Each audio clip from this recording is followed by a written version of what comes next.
Hello my dear friends, welcome back to another lecture. तो before we begin this lecture, मैं आपको एक चीज़ बताना चाहूँगी और आपसे पूछना भी चाहूँगी। जैसे हम पढ़ते हैं एट एस टी पी में हम सबको पता है कि 1 atm प्रेशर लेते हैं और 273 केल्विन या फिर 0 डिग्री सेल्सियस टेम्परेचर लेते हैं। और एन टी पी में एनटीपी जैसे STP stand for standard temperature pressure, NTP stand for normal temperature pressure. इसमें प्रेशर तो हम 1 atm ही लेते हैं, टेम्परेचर हम इसमें 220 डिग्री सेल्सियस या 293 केल्विन लेते हैं। बट इस चैप्टर के जब आप क्वेश्चन सॉल्व करेंगे, ये यहाँ बताने का रीज़न ये है कि इस चैप्टर के कई बार आप जब क्वेश्चन सॉल्व करेंगे तो आपको किसी बुक में क्या कई बार देखने को मिलेगा कि क्वेश्चन में तो एनटीपी दे रखा होगा और जब वो उसका सॉल्यूशन देखोगे ना तो उसमें सॉल्यूशन में क्या लिख रखा होगा कि टेम्परेचर, अगर सॉल्यूशन लिखते वक्त टेम्परेचर की नीड होगी ना तो वो एनटीपी पे टेम्परेचर 0 डिग्री सेल्सियस लेंगे। इस चैप्टर के जब आप क्वेश्चन देखेंगे, देखिए जिन बुक्स को मैं रेफर करती हूँ उनमें तो मुझे ये चीज़ दिखी है, तभी मैंने आपको ये बताई है। आप भी जिन भी प्रैक्टिस किसी भी इंस्टीट्यूट का मॉड्यूल लेते हैं, आप कहीं भी एनरोल हैं आप, या फिर कोई ऐसे अच्छे पब्लिशर की बुक खरीदते हैं आप, तो वहाँ पे जब आप क्वेश्चन सॉल्व करेंगे ना, जैसे ये चैप्टर के लेक्चर सीरीज में ख़त्म करते तो जब आप करेंगे तो आप मुझे ये देख के बताइएगा, क्योंकि मुझे तो जितने भी अब तक क्वेश्चन दिखे हैं ज़्यादातर क्वेश्चन में मैंने यही देखा है कि एनटीपी क्वेश्चन में लिखा था और टेम्परेचर 0 डिग्री सेल्सियस लेके सॉल्व किया हुआ था।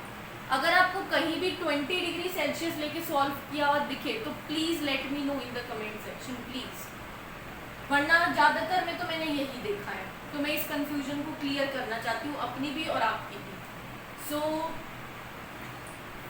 हाँ, वैसे कई बार ये भी बोला जाता है कि केमिस्ट्री में हम इन दोनों में ज़्यादा डिफरेंस नहीं मानते, ये भी सुनने में आता है, या कई बार कहते हैं फिजिक्स में नहीं मानते, बट एक्चुअली डिफरेंस तो है ना, मानने न मानने से क्या होता है, केमिस्ट्री में अलग फिजिक्स में अलग।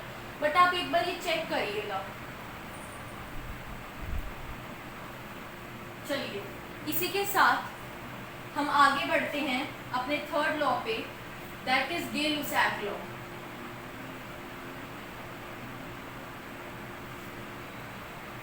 It states that at constant volume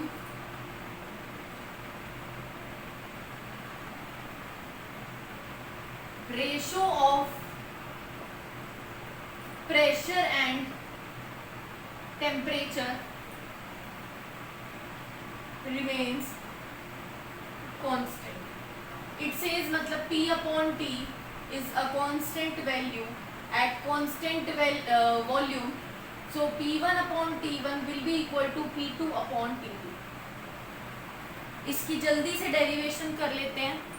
देखिए मैं हर डेरिवेशन में ना आपको वो जो मैंने बॉयल्स लॉ की डेरिवेशन में भी आपको पूरा डिराइव कराया, चार्ल्स लॉ की डेरिवेशन में भी पूरा डिराइव कराया, तो मैं हर लॉ में पूरा डिराइव इसीलिए करा रही हूँ क्योंकि कई बच्चे बॉयल्स लॉ क्यों नहीं देखेंगे, हो सकता है उनको इस लॉ में प्रॉब्लम हो तो डायरेक्टली वो इस लॉ में स्विच कर जाए।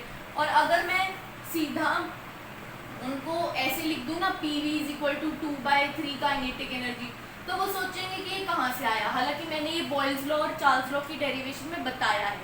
बट स्टिल अगर कोई डायरेक्टली गे-लुसाक लॉ को देख रहा है तो उसको नहीं समझ आएगा, इसलिए मैं ये पूरा डिराइव कर रही हूँ हर बार। हमें पता है P V is equal to 1/3 mn(c²) होता है, इसको मैंने 2 और 2 से मल्टीप्लाई डिवाइड करा तो ये हो गया 2/3 into 1/2 mn(c²), half mv² into n क्या होता है, टोटल काइनेटिक एनर्जी होता है, क्योंकि हाफ mv² काइनेटिक एनर्जी होता है वन मॉलिक्यूल, n से मल्टीप्लाई करने के लिए n नंबर ऑफ मॉलिक्यूल्स की काइनेटिक एनर्जी निकल जाएगी। ये हो गया पीवी। हमें पता है kinetic energy is directly proportional to temperature, ये हमने केटीजी के पोस्टुलेट में पढ़ा था, 5th नंबर वाला पॉइंट। तो अगर मैं प्रोपोर्शनैलिटी कांस्टेंट हटाऊंगी तो यहाँ स्मॉल के और कैपिटल टी आ जाएगा। इस वाले काइनेटिक एनर्जी की वैल्यू को यहाँ पुट किया, 2/3 into small k capital T is PV, right. मैंने टेम्परेचर को इधर लेगी, वॉल्यूम को उधर लेगी, तो it implies P upon T will be equal to 2/3 K upon B। 2/3k is a constant, it shows कि अगर वॉल्यूम कांस्टेंट होगा तो ये वाली पूरी टर्म एक कांस्टेंट वैल्यू बन जाएगी। अगर RHS कांस्टेंट बन जाएगी, कब बनेगी? जब वॉल्यूम की एक कांस्टेंट वैल्यू होगी, तो ये वाली टर्म भी कांस्टेंट बन जाएगी। तो अगर वॉल्यूम कांस्टेंट है तो P/T भी कांस्टेंट है, और यही स्टेटमेंट है गे-लुसैक लॉ की, वॉल्यूम कांस्टेंट होने पे P और T की रेशो कांस्टेंट आती है। तो ये गे-लुसैक लॉ की डेरिवेशन हो गई है हमारी।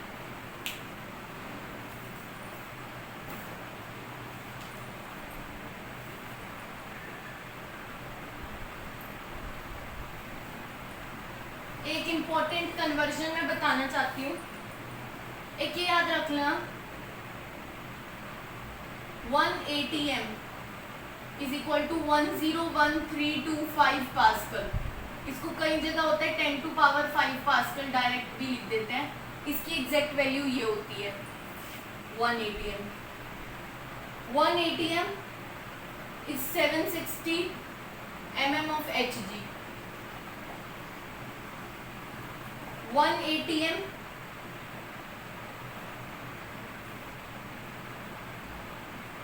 ये एटम लिख रही हूँ, सॉरी, ATM इज 760 टॉर।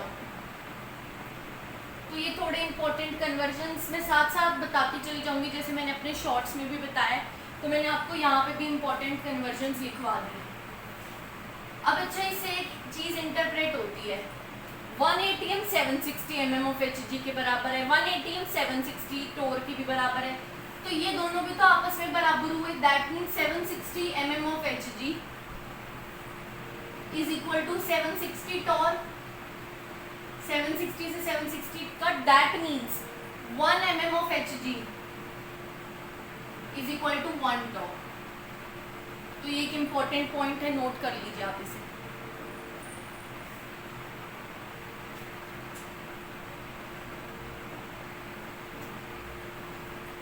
चलिए, with this we come to the end of this lecture, जिसमें हमने गे-लुसैक लॉ पढ़ा और इम्पॉर्टेंट कन्वर्जन्स पढ़े। Thank you. अब हम next law next video upload होने पे पढ़ेंगे। Thank you.